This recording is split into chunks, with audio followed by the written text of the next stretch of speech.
Natasha Denona is the Israeli-owned brand that survived the boycott only to become hugely more successful today than it has literally ever been. So how did it manage to reach these heights despite the odds, and why is its Israeli history the key to its success?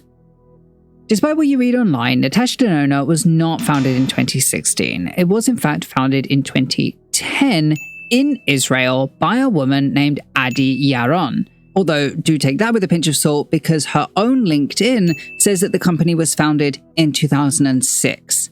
So, frankly, all of these dates are very confusing. Every single website, even the legal ones, give different dates. 2011, 2010, 2013. It's very confusing.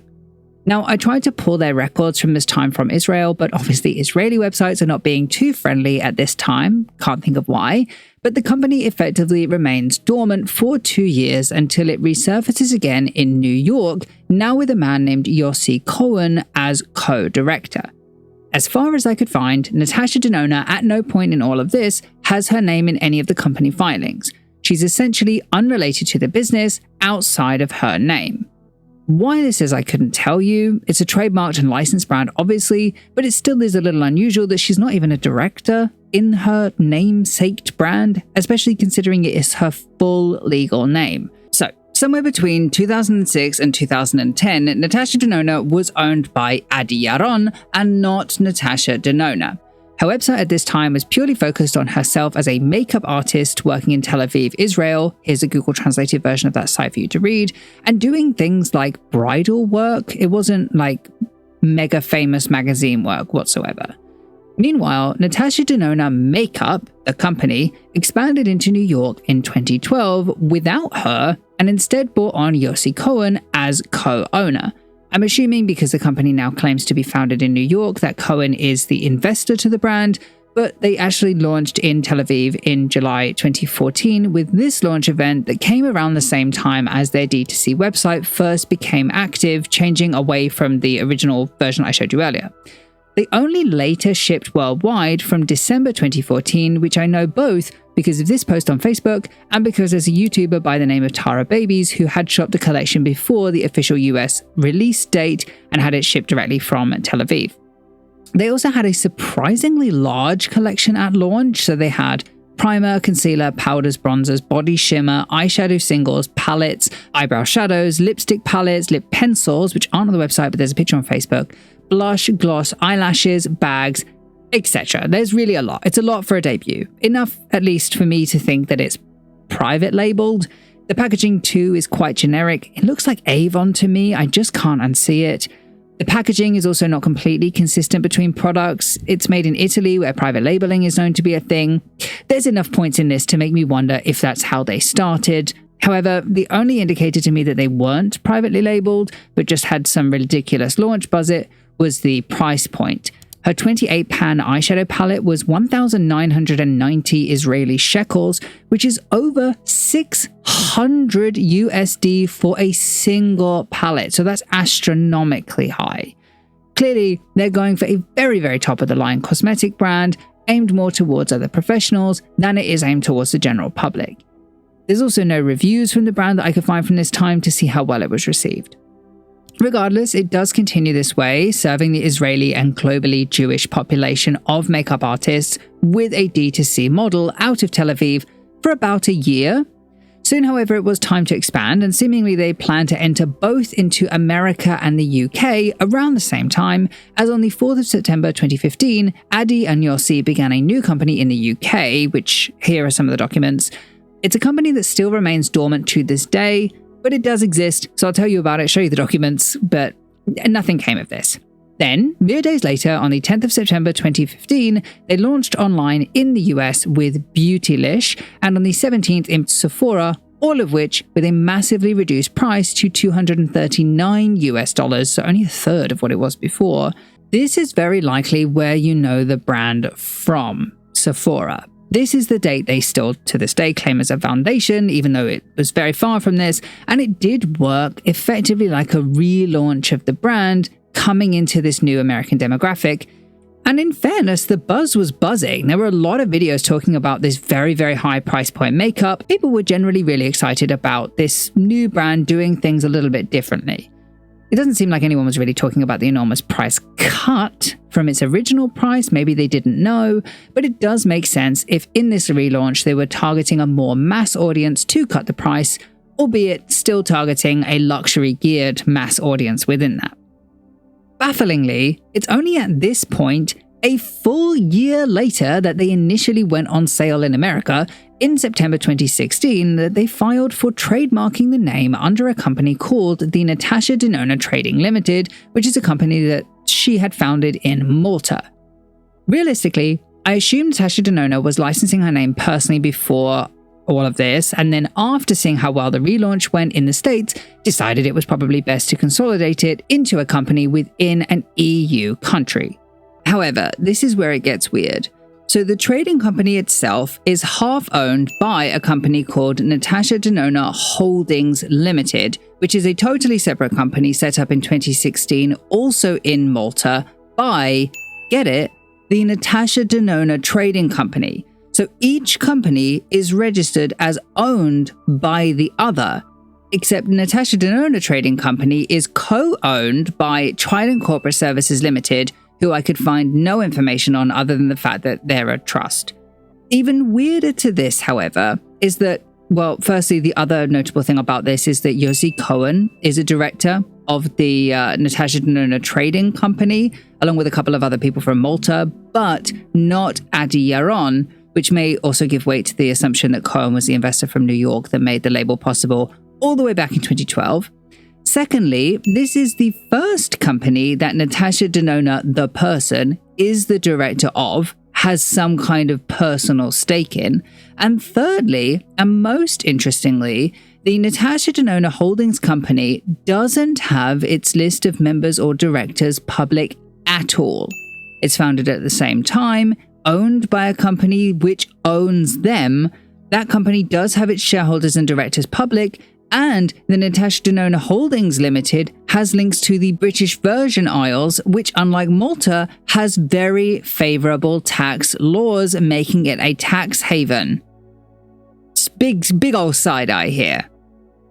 Anyway, assumptions aside, now that brand was relaunched in the US and doing very well, they restructured the licensing. The company was growing very quickly, mainly in the US, Canada, Australia, where I believe they started shipping to beginning early 2016. But needless to say, between 2016 and 2022, among others, they had some big releases. They had the Lila eyeshadow palette, the Gold eyeshadow palette, Bieber eyeshadow palette, and the Love eyeshadow palette, just to name very, very few. Obviously, their palettes were the thing that the brand was known for, and each release saw more and more positive critique, especially on YouTube, if only slightly marred with the price point. However, this does bring me to 2022, when they had their first scandal.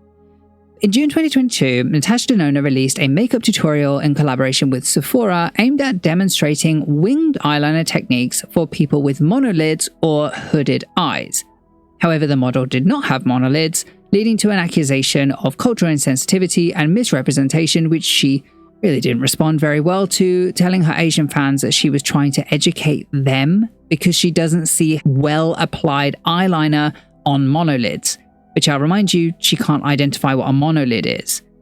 The video was quickly removed from Natasha Denona's channels. She issued a public apology, acknowledging the offense caused and emphasizing her commitment to inclusivity, but this effectively had the Barbra Streisand effect. It blew up the problem. It fed into accusations of racism and ignorance on her part. Only 9 months later, Sephora shoppers noticed that they were phasing out the brand entirely. Fabgirl84 on Sephora's own blog said, quote, "My local Sephora just removed all the Natasha Denona products except for 3 eyeshadow palettes, My Dream, Retro, and Glam. I went in there today to shop the Sephora sale, and I was going to pick up 2 of her eyeliner pencils, and I was going to pick up the mini nude palette, but as I said above, everything was cleared out. I asked the sales associate why Natasha Denona had been banished 1 shelf space on a small end cap, and she said she didn't know, but that the line was available online. Personally, I think this was most likely actually to do with her Ulta launch, which had happened 2 months prior in February 2023, but considering there was overlap between these 2 dates, I think it was more likely that Sephora just didn't foresee ongoing sales with such direct competition in such a high price point product. It could have been an exclusivity thing on certain products, of course, but in my opinion, I'd assume it was more to do with the threat of direct competition, especially considering it took Sephora months to sell off remaining stock, with things still available for purchase the following year on final sale on the Sephora site. Though perhaps that was a bullet dodged, as that October, the war, as it was then known, in Gaza broke out, and literally within days, Natasha Denona had made a statement, which you can read here. The backlash was swift. Effectively, immediately, people online called for a boycott of their products amongst those who stood with Palestine. It was one of the earliest brands to be called out for approving of what Israel was doing, one of the earliest brands to be boycotted. But it didn't affect their business. The boycott literally didn't work. In fact, searches for Natasha Denona rose the following month, and searches year on year to the next Christmas/Hanukkah seasons continued to grow until 2025, where today it's the most searched the brand has ever been. There are certainly times in the past where we have discussed brands and critiqued brands like NARS going into Israel at the height of this genesis, and it's been risky for the brand because it aligns them with political views which their customers themselves don't align with. NARS is a great example here because Francois NARS had nothing to do with Israel, and yet they opened 7 stores there since 2024, right in the middle of this Jennifer Coolidge. I'm sorry for not using terms. I'm not really sure what G starting words I can and cannot say on YouTube, but I'm sure you get my point. Whereas for Natasha Denona, they've literally always been aligned with Israel. If you look back at literally any media from well before the gender fluid returned to front page news in 2023, or before that when people were becoming more concerned with the situation in the zeitgeist, almost every post mentions how this is an Israeli company and or that it's based out of Tel Aviv, and comments on their Instagram are very often written in Hebrew. Their alignment was never hidden, nor covert, nor a surprise like it has been for so many other brands. So the boycott just didn't affect their business. It couldn't have. Their target market was Jewish people primarily based in Israel. Shortly, the people who boycotted simply weren't engaging with the brand in the first place anyway. It was an empty boycott. In fact, since their controversial 2023 statement aligning them with Israel, they've released their High Glam collection of products, which have become some of their best-selling ever. They've even made quite a triumphant return to Sephora, where they just had a massive meet and greet event shortly before scripting, where Natasha looks so much like Ashley Simpson, it's hard to ignore. That's a read, by the way. Really, it's interesting to see that the brand not only survived through a monolid racism adjacent scandal and then survived through a boycott, but actually it's interesting to see that not only did that happen, but they thrived through it. Of course, one can write it off that people that support Israel do need makeup, and the idea of a boycott works both ways, as it does create an alignment for people who are pro-Israel. She made her views known and has found a tribe of like-minded people.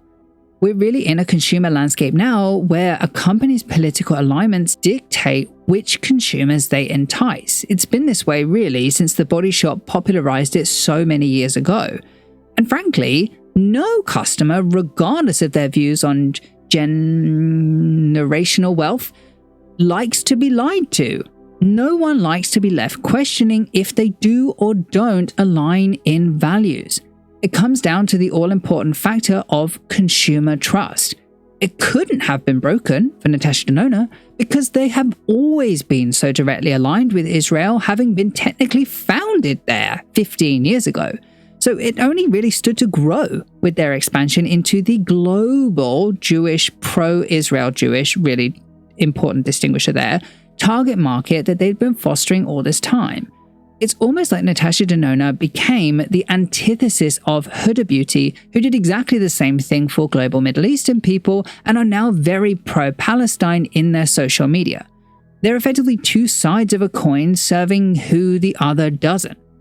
Sure, their political beliefs don't necessarily align with mine, yours, in general with the majority, but we would be stupid to believe that these I don't know what kind of words I can use. People don't still desire makeup. They might not have our same alignments, but they're still a consumer market. They need a brand that aligns with their political agenda.